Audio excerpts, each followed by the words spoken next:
Morning students, class 10th mathematics. आज हम इसका नया चैप्टर नंबर 3 करेंगे, जिसका नाम क्या है, pair of linear equations in two variable. आज हम उसका करेंगे पार्ट नंबर 1।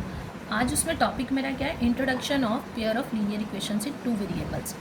सबसे पहले मैं लीनियर इक्वेशन, जब मैंने आपको सेकेंड चैप्टर की वीडियोस डाली थी तो उसमें मैंने बताया था कि लीनियर इक्वेशंस क्या होती हैं। वो इक्वेशंस जिनमें उनके वेरिएबल की जो हाईएस्ट पावर होती है वो 1 होती है, उसे क्या बोलते हैं, लीनियर इक्वेशंस। ठीक है, पर अब इसमें मैंने क्या करना है, मेरे पास क्या है, ये चैप्टर का नाम ही क्या, पहले pair of linear equations in two variable. Two variable मतलब दो वेरिएबल हो गए, वो तो वहाँ तो मैंने एक ही वेरिएबल की बात करी थी, और अब इसमें क्या है, टू वेरिएबल्स, दो वेरिएबल होने चाहिए, दो अलग अलग। जैसे एक इसमें ये मैंने उनकी एग्जांपल लिखी है, ये नंबर 1 है और ये मेरे पास नंबर 2 मैंने इसको दे दिया है। पेयर मतलब दो, मेरे पास पेयर दो इक्वेशंस है। लीनियर मतलब यहाँ देखो वेरिएबल है x और y, इसके वेरिएबल है, और लीनियर और उनकी पावर भी क्या है, 1 1 है। ऑफ टू वेरिएबल्स, इसमें दो वेरिएबल आ रहे हैं x और y, दो वेरिएबल आ रहे हैं जहाँ वेरिएबल दोनों की पावर 1 1 है, और मेरे पास ऐसी दो इक्वेशंस है, इसलिए ये तो होगी मेरे पास examples pair of linear equations in two variable. अब दोनों, इसमें दोनों के वेरिएबल जो हैं x और y है, इसमें भी x और y है, इसमें भी x और y है। ये होता है वेरिएबल, और ये जो नंबर उसके साथ मल्टीप्लाई होता है उसको क्या बोलते हैं, कोफिशिएंट। x के कोफिशिएंट को हम a1, y के कोफिशिएंट को b1, और जो कांस्टेंट टर्म होती है उसको c1 लिखते हैं। अब इक्वेशन नंबर 1 है, मेरे पास दो इक्वेशंस है, तो x भी दो आ रही है, पहली वाली में भी दूसरी वाली में भी x आ रहा है। तो कौन से x के मैं कोफिशिएंट की बात करी हूँ, इसलिए हम इसको नंबर दे देते हैं, और उसके वेरिएबल मैंने x और y ही यहाँ रही हैं, पर उनके जो कोफिशिएंट है उनको a1 a2, y के कोफिशिएंट को b1 b2, और कांस्टेंट टर्म को c1 और c2 लिख लिया, ताकि हम दोनों इक्वेशंस में डिफरेंस को समझ सकें। ये pair of linear equations in two variables होगी मेरे पास।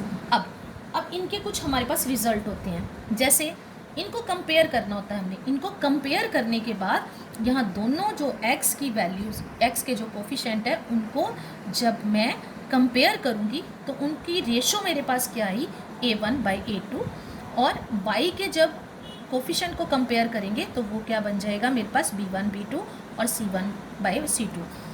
जब वो कंपेयर करने के बाद की बात बोलते हैं, कंपेयर करने के बाद कि इनकी रेशोज़ को कंपेयर करो, मैंने रेशोज़ को कंपेयर कर लिया, मतलब x के कोफिशिएंट जो हैं उनको y के कोफिशिएंट और कांस्टेंट टर्म के साथ कंपेयर करिए।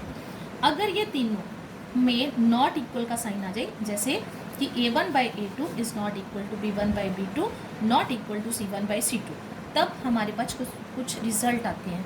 उन रिजल्ट को क्या लिखते हैं हम, हमारे पास क्वेश्चन भी ऐसे पूछे जाते हैं कि जैसे दो इक्वेशंस दे दी गई होती हैं, वो बोलते हैं कि इनकी रेशोज़ को कंपेयर करो, a1/a2 और b1/b2 और c1/c2 की रेशोज़ के को कंपेयर करने के बाद बताओ कि ये जो line representing the pair of linear equations है वो, जैसे मैंने यहाँ लिखा हो, intersect at a point, parallel है, या कोइंसिडेंट लाइन्स है। तो इसके लिए सबसे पहले मेरे को रेशोज़ को कंपेयर करके ये रिज़ल्ट निकालना पड़ता है। हम इनकी वैल्यूज़ को लगाते हैं, फिर जैसे मान लो यहाँ, ये मैं कुछ एग्जांपल लूँगी तो वहाँ आपको क्लियर हो जाएगा। जैसे मान लो यहाँ 2 है, यहाँ 4 है, यहाँ 3 है, यहाँ 6 है, यहाँ मेरे पास फिर से 2 आ गया और 4 आ गया, ऐसे नंबर्स होंगे कुछ। उनको कंपेयर करने के बाद मैंने ये रिज़ल्ट लेनी है। अगर वो तीनों रिज़ल्ट आपस में इक्वल नहीं है, कि ये वाली वैल्यू इसके इक्वल नहीं है और ये वाली वैल्यू इसके इक्वल नहीं है, तब हम क्या करते हैं, हमें पूछा गया हो कि इन इक्वेशन का सोल्यूशन क्या है, तो हम कैसे लिखते हैं, system of equation has unique solution. Unique का मतलब होता है 1, कि 1 सोल्यूशन है इसका, पर हम उसको लिखते क्या है, यूनिक सोल्यूशन। तो ऐसे में वो पूछते हैं कई बार कि मतलब इनको कंपेयर करने के बाद बताओ कि इनकी जो लाइन रिप्रेजेंट होगी, ग्राफ के ऊपर जो लाइन रिप्रेजेंट होगी वो कैसी लाइन्स होगी, इंटरसेक्टिंग होगी, पैरेलल होगी, या कोइंसिडेंट होगी।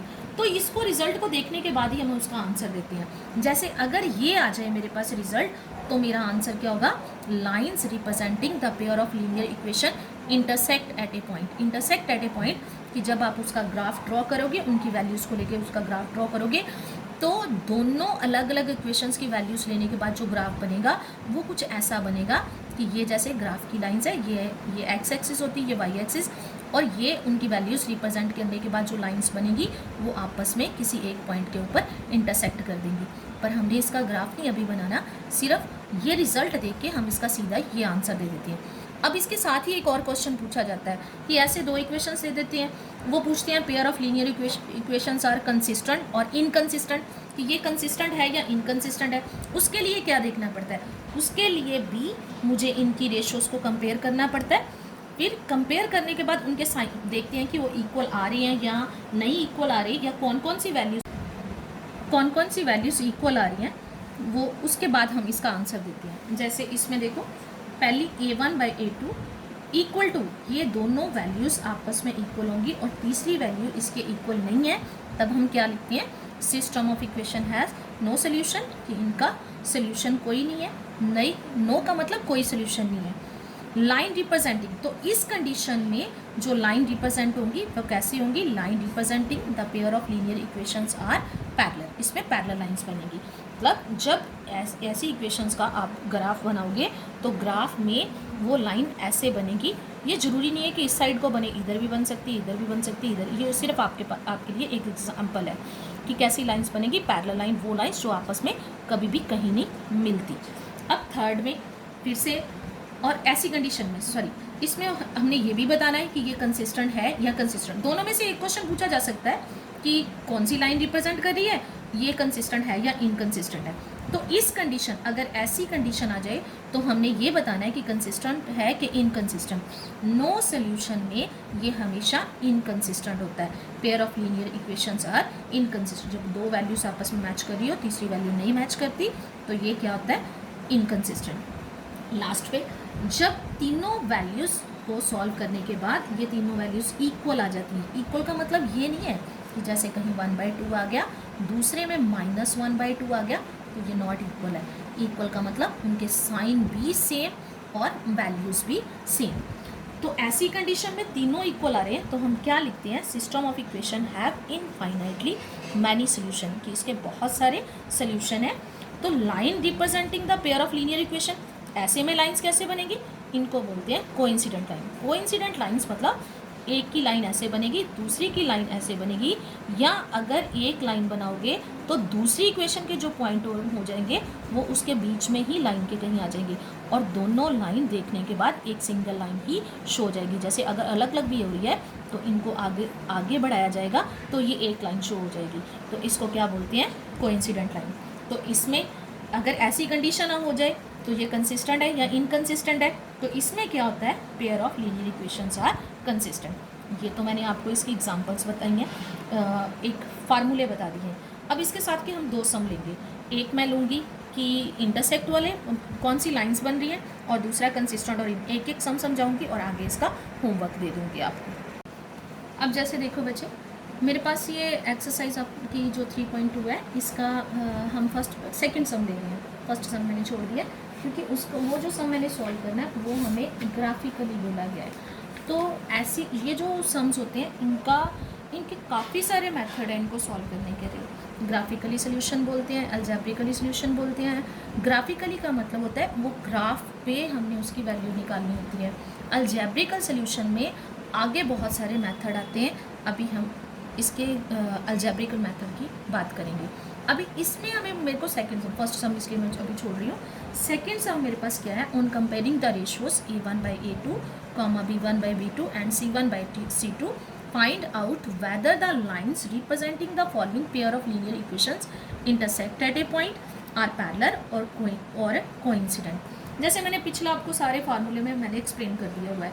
अब जो मुझे सम देंगे वो ऐसे की इक्वेशंस दी होगी। यहाँ मैंने पहले a1 a2 और b1 b2 और c1 c2 का मतलब क्या था, यहाँ मेरे पास x का वेरिएबल कोई भी नंबर हो सकता है।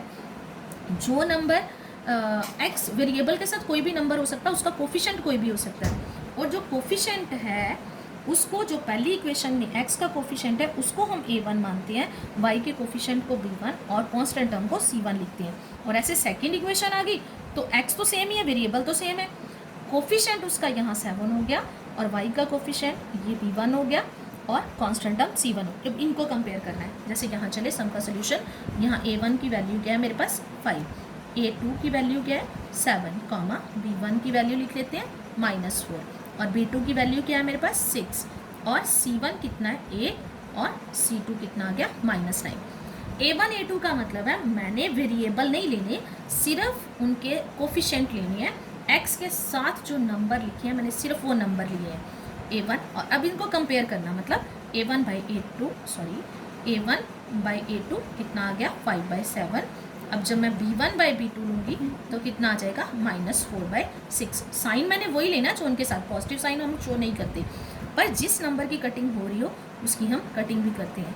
ये यहाँ कटिंग करके क्या आ गया मेरे पास -2/3 और C1/C2 अब 8/-9, माइनस का साइन हमेशा ऊपर ले जाते हैं हम, वो आपको बताइए, आपने छोटी क्लासेस में किया होगा। 8/-9 -1 × -1 करके ये साइन ऊपर चला जाता है और नीचे वाला डिनोमिनेटर उसका पॉजिटिव हो जाता है। हम सीधा यहाँ इसको ऐसे लगा लेते हैं। अब जैसे मैंने अपना आंसर देना है तो उन्होंने बोला कि ये जो है वो क्या रिप्रेजेंट कर रही है, जो इसकी लाइंस है वो इंटरसेक्टिंग रिप्रेजेंट होंगी, पैरेलल होगी कि कोइंसिडेंट, उसके लिए मैंने फार्मूला बताया। अब रेशियोज देखो इनकी क्या क्या आया आंसर, मतलब A1/A2 क्या आ गया 5/7 और आपके पास B1/B2 क्या आ रहा है -2/3 और C1/C2 क्या आ रहा है 8/9। अब ये देखो 5/7 not equal to -2/3 not equal to -8/9, तो तीनों आपस में इक्वल नहीं है। जब ये इक्वल नहीं है तीनों आपस में तो कौन सा सोल्यूशन था आपके पास, यूनिक सोल्यूशन। अब मुझे यहाँ लिखने की ज़रूरत नहीं है कि ये यूनिक सोल्यूशन है, मेरे को एक रिजल्ट पता था, मेरे पास फार्मूला था, क्या लिखेंगे A1/A2 not equal to B1/B2 not equal to C1/C2। अब पूरी लाइन ये वाली हम लिख देंगे, therefore pair of linear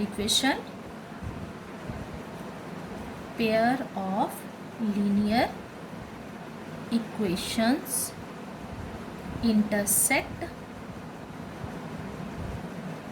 at a point, ये इसका आंसर, क्योंकि इसमें सिर्फ एक ही चीज़ मेरे को पूछी गई थी, मैंने उसी चीज़ का आंसर देना है। अब बाकी के जो सम है वो आपने खुद से करने, मैं वो आगे आपको सम्स दे दूंगी, पर ऐसे रेशियोज कंपेयर करने के बाद आपने देखना है कि आपके जो मैंने पीछे 3 रिजल्ट बताए उन तीनों रिजल्ट में से कौन से रिजल्ट के साथ मैच करता है और कौन से रिजल्ट का क्या आंसर होता है। अब आगे, अब जैसे मैंने इसका सम नंबर 3 ले लिया, on comparing the ratios A1/A2 B1/B2 and C1/C2 find out whether the following pair of linear equations are. इसमें सिर्फ उन्होंने एक ही चीज़ पूछी है, ये कंसिस्टेंट है और ये इनकंसिस्टेंट है।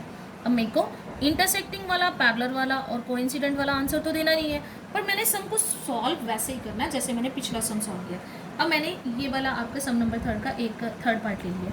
अब इसमें जो इक्वेशंस मेरे को दी हुई हैं, मैंने इक्वेशंस जो दी है मेरे को बाय में दी हुई है, ओवर में दी हुई है फर्स्ट इक्वेशन। अब इसको भी सॉल्व मैंने वैसे ही करना है। इसको हम सीधा भी सॉल्व कर सकते हैं A1/A2, पर इसको मैं ऐसे सॉल्व नहीं करूँगी। पहले मैं इस इक्वेशन को सिंपल, ऐसी एक सिंपल इक्वेशन बना के सॉल्व करूँगी, क्योंकि अगली जब हम एक्सरसाइज करेंगे तो भी मेरे पास जब ऐसे की इक्वेशन रहेंगी तो मेरे को इसको ऐसे वाली सिंपल इक्वेशंस में चेंज करके ही सम्स को करना है। तो अभी से हम इसको चेंज करना बताएंगे। अब आगे चलो इसको कैसे चेंज करेंगे। अब देखो इसका बाय में, इसमें क्या आ रहा है 3/2 और यहाँ क्या 5/3। अब दोनों नंबर का एलसीएम ले लेंगे। 2 और 3 का एलसीएम कितना होता है 6। अब 6 को 2 से डिवाइड करेंगे तो कितना आ जाएगा 3, और 3 को ऊपर 3 से मल्टीप्लाई करेंगे, 3 3 सा 9x, और यहाँ 6 को 3 से डिवाइड करेंगे तो क्या आ जाएगा 2 को 5 के साथ करेंगे तो कितना आ जाएगा 10 इक्वल टू 7। और इसी इक्वेशन को आगे लेके जाएं, ये 6 इधर डिवाइड हो रहा है, उस साइड जाके क्या हो जाएगा multiply, 9x plus 10y equal to 42। अब ये इक्वेशन चेंज होके मेरे पास ये ऐसी इक्वेशन बन गई। अब दूसरी इक्वेशन को पहले से सिंपल है, 9x minus 10y equal to 14, इसको एज इट इज़ लिख लिया। अब इसमें मैं यहाँ सीधा ले रही हूँ A1/A2 किसके इक्वल है, इसका कोफिशिएंट क्या है 9 और A2 की वैल्यू क्या है 9, और जिनकी कटिंग हो रही है मैंने बोला था उनकी कटिंग कर देनी, क्या आ गया 1, कॉमा डाल लिया B1/B2। अब ये रेशियोज कंपेयर करने लगी हूँ 10/-10। मैंने पहले भी बोला था आपको कि ये आपने ध्यान रखना है कि जो साइन है वो साइन लेना है, प्लस का साइन हम नहीं लेते पर माइनस का साइन। इसकी भी कटिंग होगी, क्या आ गया मेरे पास -1, और C1/C2 क्या आ गया 42/14। इसकी कटिंग कितने से हो जाएगी 3 की। अब जब मैं देखूंगी 1 is not equal to -1 is not equal to 3, क्योंकि 1 और ये यहाँ 1 1 है पर साइन डिफरेंट है इसलिए ये इक्वल नहीं है। तो क्या लिखेंगे A1/A2 not equal to B1/B2 not equal to C1/C2। यहाँ भी मेरा बाई चांस वही पहले वाला आ गया, पर कई बार हो सकता है कि यहाँ ये दोनों इक्वल आ जाए, तीसरा ना, या तीनों हो सकता है तीनों ही इक्वल आ जाए। तो ऐसे में जो कंडीशन होगी जैसे इनका आप कंपेयर करोगे उसी हिसाब से आंसर देना है। पर इसमें ये तीनों नहीं इक्वल नहीं है, तो क्या लिखेंगे इसमें पेयर ऑफ, पूछा क्या सिर्फ कंसिस्टेंट और इनकंसिस्टेंट। तो आंसर कैसे देंगे, pair of linear equation are consistent, क्योंकि दो सोल्यूशन में ये कंसिस्टेंट है, नो सोल्यूशन में ही सिर्फ ये इनकंसिस्टेंट है। आगे कंपेयर करके आपने ऐसे करनी है। अब मैं इनके ये जो 2 सम करवाए इनके साथ का आपको होमवर्क दे रही हूँ, आपने वो होमवर्क अपनी फिर कॉपीज़ पे करना है। और ये जो सम मैंने अभी करवाई हैं ये सम भी मैं होमवर्क में डालूंगी, और इसके बाद आपकी 3.2 एक्सरसाइज का सम नंबर 2 और 3 कंप्लीट होगा। बच्चे ये आज आपका होमवर्क है, ये sum number 2 on comparing the ratios A1/A2, B1/B2 and C1/C2। Find out whether the lines representing the following pair of linear equations intersect at a point, are parallel or coincident। साथ में नीचे हर सम के नीचे ही उसका answer दे दिया।